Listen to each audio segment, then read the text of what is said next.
students, welcome to MKG Online Study, an e-learning platform. In this video, we are going to learn register transfer.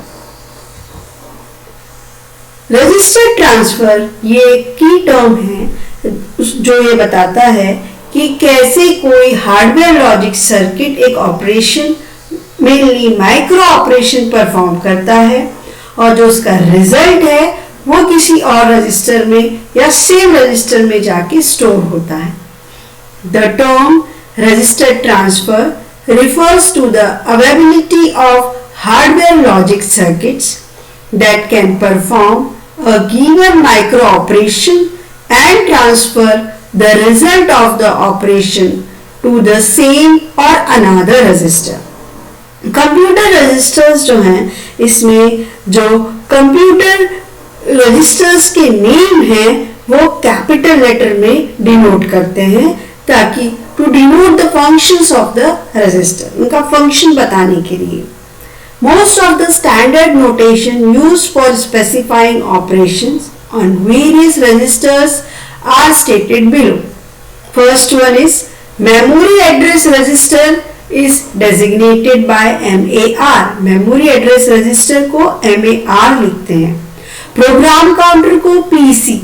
Program counter holds the next instruction address, जो कि next instruction का address hold करता है. IR, that is instruction register. Instruction register holds instruction being executed. IR में जो भी instruction execute होने वाली है वो store होती है. R1 is processor register.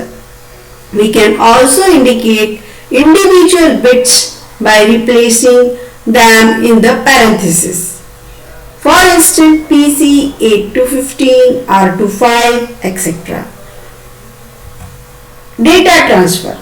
Data transfer from one register to another register is represented in symbolic form by means of replacement operator. Replacement operator के थ्रू हम डेटा ट्रांसफर को रिप्रेजेंट करते हैं. रिप्लेसमेंट ऑपरेटर जो है वो आपको ये दिख रहा है, ये एक एरो होता है जो ये इंडिकेट कर रहा है कि R1 का डेटा R2 में जाने वाला है, ट्रांसफर होने वाला है R1 का डेटा R2 रजिस्टर में. For instance, the following statement denotes a transfer of data register R1 into register R2. तो इस पर्टिकुलर इंस्ट्रक्शन के थ्रू और इस सिंबॉलिक रिप्रेजेंटेशन के थ्रू हम एक रजिस्टर से डेटा को दूसरे रजिस्टर में ट्रांसफर कर सकते हैं.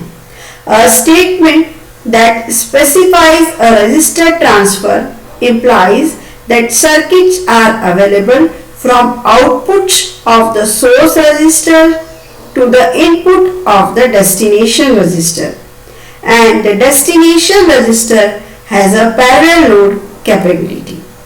साथ ही में जो कंटेंट है R1 रजिस्टर में वो चेंज नहीं होगा, वो सिर्फ ट्रांसफर हो रहा है एक R1 रजिस्टर से R2 रजिस्टर में. Typically, most of the user want to transfer the data to occur only in a predetermined control condition. This can be shown by following if-then statement. ये जो transfer of data बहुत सारे users ऐसा चाहते हैं कि एक प्रीडिटरमाइंड कंट्रोल कंडीशन के बेसिस पे हो, तो इसके लिए एक इफ और देन स्टेटमेंट को यूज करा है. इफ देन स्टेटमेंट से इंस्ट्रक्शन बनता है if p equals to 1 then R2 में जो भी R1 का डेटा है वो ट्रांसफर हो जाए. सो p जो है कंट्रोल सिग्नल है that is generated in the control section. P जो एक कंट्रोल सिग्नल है जो जनरेट होगा कंट्रोल सेक्शन में.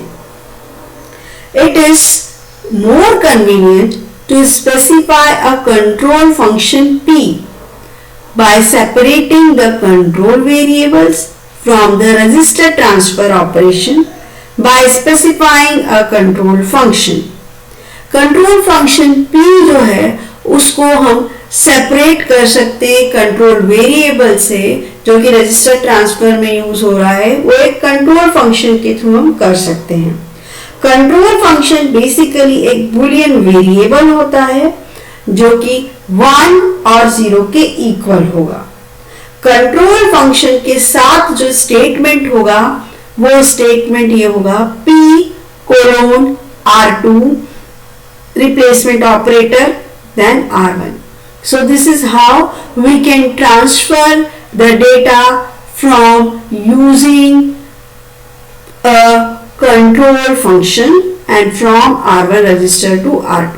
R1 रजिस्टर से R2 रजिस्टर में हम ट्रांसफर कर सकते हैं और कंट्रोल कंडीशन का यूज करके। कंट्रोल कंडीशन जो है वो बेसिकली कोलोन से डिनोट होता है, कोलोन से टर्मिनेट, कोलोन से डेसिग्नेटेड होता है। It symbolizes the requirement that the transfer operation to be executed by hardware only if P equals to 1.